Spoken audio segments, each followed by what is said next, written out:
जय हिंद साथियों, वंदे मातरम। मैं आकाश तिवारी आप सभी बच्चों का फिर से स्वागत करता हूं ऑनसेट एग्जाम के चैनल पे। जितने बच्चे एसएससी जीडी और एमटीएस और सीजीएल टायर 2 एग्जाम की तैयारी कर रहे हैं, सभी बच्चे जल्दी से क्लास में जुड़ जाएंगे। आज का सेशन साथ ही जीके का मॉडल पेपर 49 डिस्कस करने वाले, जो कि पिछले साल एग्जाम में पूछा गया क्वेश्चन पेपर है। ये 2024 का स्टैटिक जीके का क्वेश्चन है, तो बहुत ही इंपॉर्टेंट सेशन है आज का। और इस सेशन में साथ ही हम 30 प्रश्न का डिस्कशन करेंगे। कितने प्रश्न का? 30 प्रश्न का डिस्कशन करेंगे। आपको सभी क्वेश्चन का कमेंट में राइट आंसर करना है। तो चलिए आज के सेशन को शुरू करते हैं। उससे पहले जितने भी बच्चे सेशन को देख रहे हैं, आप लोग लाइक नहीं करते हैं, तो सेशन को एक बार सभी लोग मिलकर पहले लाइक कर दीजिए और लाइक करके शेयर कर दीजिए अपने सभी साथियों के पास जो जीडी, एमटीएस और सीजीएल की तैयारी कर रहे हैं, ताकि वो लोग भी जल्दी से क्लास में जुड़ जाएं। तो चलिए बच्चों, जीके का क्वेश्चन नंबर फर्स्ट देखते हैं। सभी लोग कमेंट में इसका राइट आंसर करेंगे और हर क्वेश्चन के लिए आपको 10 सेकंड का टाइम दिया जाएगा। क्वेश्चन पढ़ने के बाद जितना टाइम आपको एग्जाम में दिया जाएगा, सेम उतना ही टाइम मैं आपको यहाँ पे दे रहा हूँ, ताकि आप अपना स्पीड बढ़ा सकें। चलिए हम यहाँ पे कलर चेंज कर लेते हैं ताकि आपको प्रॉपर दिखाई दे। क्वेश्चन नंबर फर्स्ट, राष्ट्रीय साक्षरता मिशन की शुरुआत कब हुई? इंपॉर्टेंट लगा लेंगे। पहला ही क्वेश्चन बहुत ही ज़्यादा इंपॉर्टेंट है, स्क्रीनशॉट लेते जाएंगे। 1900 ईस्वी में, 1988 ईस्वी में, 1999 ईस्वी में, या फिर इनमें से कोई नहीं? राष्ट्रीय साक्षरता मिशन की शुरुआत कब हुई? 1988 में। ऑप्शन नंबर बी आपका सही जवाब हो जाएगा। स्क्रीनशॉट लेते जाएंगे और सोने से पहले आपको रिवीजन जरूर से करना है। रिवीजन नहीं करेंगे तो आपका सारा पढ़ा लिखा धरा रह जाएगा। अभी लिख के ले लीजिए, एग्जाम के टाइम पे आप सब कुछ भूल जाएंगे। क्वेश्चन नंबर 2, भारत की तीसरी सर्वाधिक बोली जाने वाली भाषा कौन सी है? तेलुगु, बांग्ला, मराठी या फिर तमिल?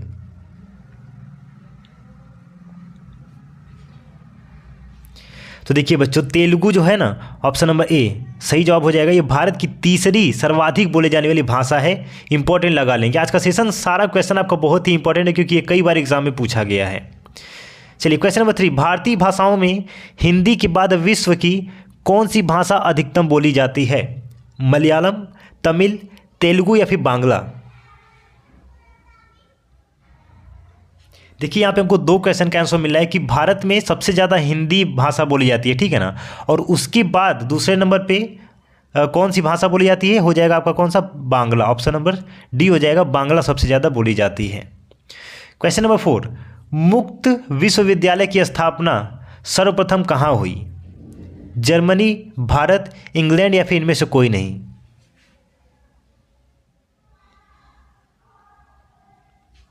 ऑप्शन नंबर सी हो जाएगा, इंग्लैंड में। कहाँ पे? इंग्लैंड में। क्वेश्चन नंबर 5, इंदिरा गांधी राष्ट्रीय मुक्त विश्वविद्यालय की स्थापना कब हुई? इंपॉर्टेंट है, ये बहुत ही बार एग्जाम में देखने को मिला है। ये 1982 ईस्वी में, 1985 ईस्वी में, 1987 या फिर 1989? साथ में सभी लोग ये भी बताएंगे कि इंदिरा गांधी राष्ट्रीय मुक्त विश्वविद्यालय, इसका मुख्यालय कहाँ पे है, ठीक है ना। सभी बच्चे एक ही बताएंगे मुख्यालय कहाँ पे है। तो देखिए बच्चे, इंदिरा गांधी राष्ट्रीय मुक्त विश्वविद्यालय की स्थापना किस वर्ष में हुई? तो याद रखेंगे 1985 में। ऑप्शन नंबर बी आपका सही जवाब हो जाएगा। और इसका मुख्यालय कहाँ है? सभी लोग कमेंट में बताएंगे। तो ये कहाँ पे साथी? न्यू दिल्ली में। कहाँ पे है? न्यू दिल्ली में। स्क्रीनशॉट ले लेंगे, काफ़ी इंपॉर्टेंट क्वेश्चन है ये। चलिए एक बार सभी साथी सेशन को लाइक कर दीजिए पहले और शेयर कर दीजिए। क्वेश्चन नंबर 6, भारतीय पशु चिकित्सा अनुसंधान संस्थान कहाँ स्थित है? पंतनगर, देहरादून, लखनऊ या फिर Izzatnagar?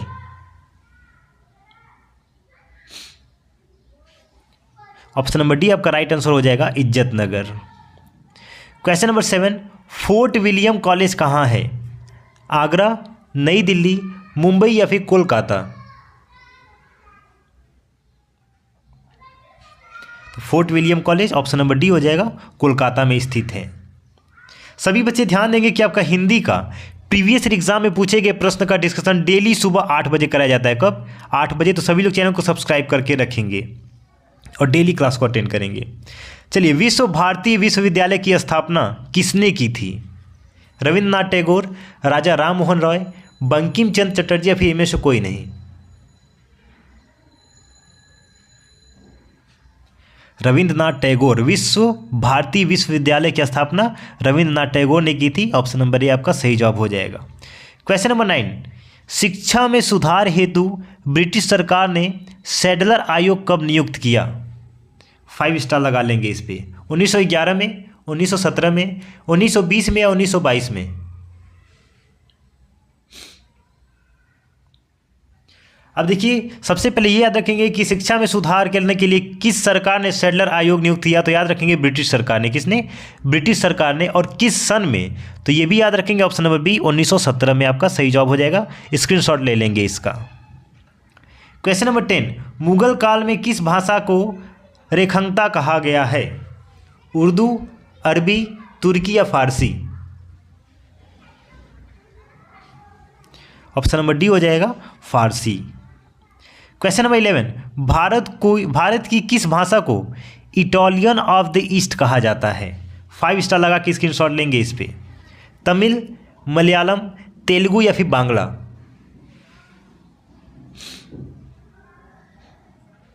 Italian of the east कौन सी भाषा है? ऑप्शन नंबर सी हो जाएगा तेलुगु। क्वेश्चन नंबर 12, अमीर खुसरो ने किसकी विकास में अग्रणी भूमिका निभाई? अवधी, भोजपुरी, ब्रज भाषा या फिर खड़ी बोली?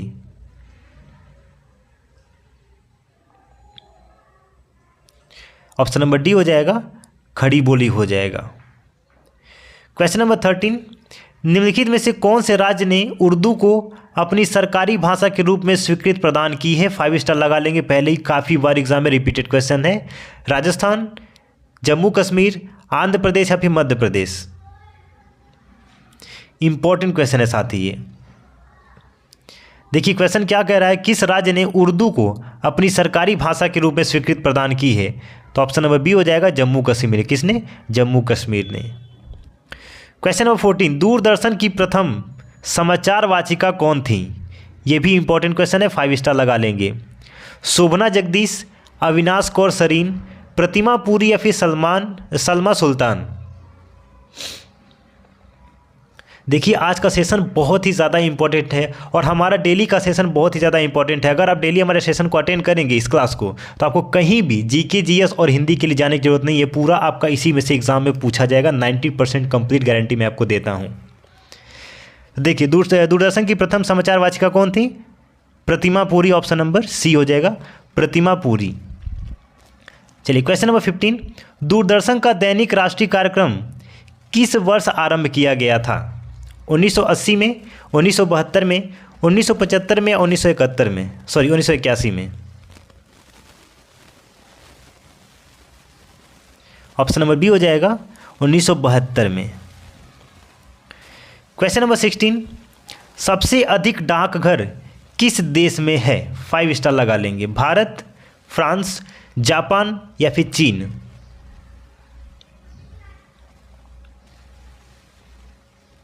ऑप्शन नंबर ए हो जाएगा भारत में सबसे ज़्यादा डाकघर स्थित हैं।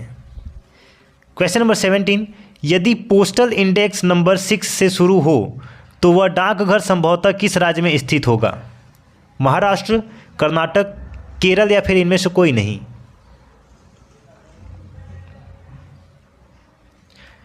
ऑप्शन नंबर सी हो जाएगा केरल। देखिए आप लोग कमेंट में आंसर करते रहिए ताकि आपको अपना आइडिया लगे कि आपने 30 में से कितने क्वेश्चन का राइट आंसर किया है। और जब भी आप आंसर करिए तो क्वेश्चन नंबर वहाँ पे टाइप कर दिया करिए, ठीक है ना, जैसे 1 या 2 कोई कुछ भी हो, ताकि हम आपके क्वेश्चन को आंसर को वेरीफाई कर पाएँ। क्वेश्चन नंबर 18, मुंबई महानगर का STD कोड क्या है? 011, 022, 033 या 044?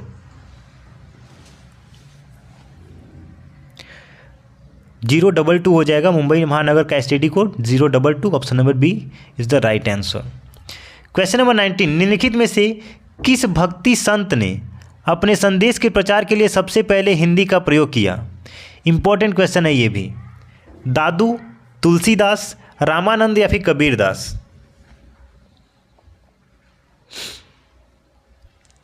The right answer is option number C Ramanand. Question number 20, Bharat में मनी ऑर्डर प्रणाली कब प्रारंभ हुआ? 5 स्टार लगा लेंगे। देखिए 5 स्टार लगाने का मतलब है कि आपका ये क्वेश्चन कई बार एग्जाम में रिपीटेड है। 1880, 1882, 1884 या 1907? भारत में मनी ऑर्डर प्रणाली का प्रारंभ किस सन में किया गया? ऑप्शन नंबर ए 1880 ईस्वी में। भारत में डाक टिकट कब जारी किया गया? 1859, 1854, 1882 या इनमें से कोई नहीं। The right answer is 1854, option number B. Question number 22, Indira Gandhi राष्ट्रीय मानव संग्रहालय कहाँ पर है? भोपाल, गुवाहाटी, चेन्नई या फिर बस्तर? तो ये भोपाल में है। इंदिरा गांधी राष्ट्रीय महामानव संग्रहालय भोपाल में है, ऑप्शन नंबर ए आपका सही जवाब हो जाएगा। क्वेश्चन नंबर 23, भारतीय सर्वेक्षण विभाग का मुख्यालय कहाँ स्थित है? 5 स्टार लगाते जाएंगे। वैसे आपको स्क्रीनशॉट सबका लेते जाना है और रिवीजन करते जाना है। हैदराबाद, नई दिल्ली, चंडीगढ़ या फिर देहरादून?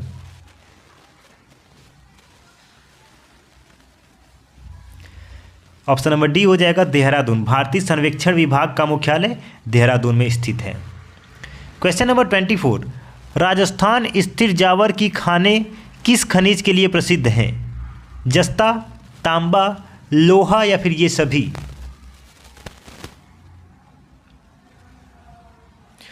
ऑप्शन नंबर ए आपका राइट आंसर हो जाएगा जस्ता। क्वेश्चन नंबर 25, धार्मिक कविताओं का संकुलन कुरल किस भाषा में है? ग्रीक, पाली, तेलुगु या फिर तमिल?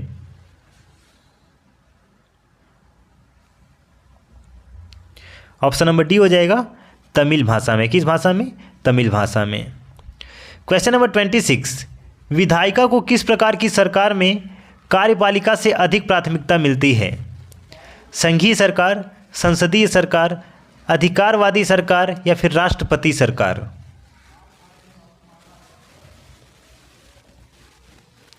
ऑप्शन नंबर बी आपका हो जाएगा संसदीय सरकार। क्वेश्चन नंबर 27, अनवार ए सुहेली ग्रंथ किसका अनुवाद है? पंचतंत्र, सूरसागर, रामायण या फिर महाभारत? 5 स्टार लगा लेंगे इस पे। देखिए, अनवार ए हुसैली ग्रंथ किसका अनुवाद है? ऑप्शन नंबर हो जाएगा ए पंचतंत्र का। किसका? पंचतंत्र का। क्वेश्चन नंबर 28, एलायंस एयर निम्नलिखित में से किसके पूर्ण स्वामित्व वाली कंपनी है? इंडियन एयरलाइंस, सहारा एयरवेज, जेट एयरवेज, एक ऑप्शन यहाँ पे और था, रुकिए हम थोड़ा नीचे चल के देखते हैं कि क्या था। Air India. चलिए यहाँ पे हम लिख लेते हैं।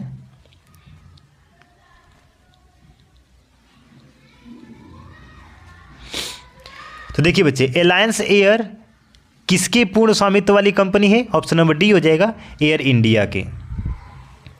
क्वेश्चन नंबर 29, निजी क्षेत्र में देश का पहला अंतर्राष्ट्रीय हवाई अड्डा कहाँ निर्माणाधीन है? कोच्चि, गुवाहाटी, मोपा या फिर हैदराबाद? निजी क्षेत्रों में बात की जा रही है। देश का पहला अंतर्राष्ट्रीय हवाई अड्डा कहाँ निर्माणाधीन है? ऑप्शन नंबर ए हो जाएगा कोच्चि में। 5 स्टार लगा के इसका स्क्रीनशॉट लेंगे। क्वेश्चन नंबर 30 यानी कि आज का लास्ट प्रश्न, भारत की अंतर्राष्ट्रीय विमान सेवा है Sahara air, Indian airlines, air India या फिर एलायंस एयर?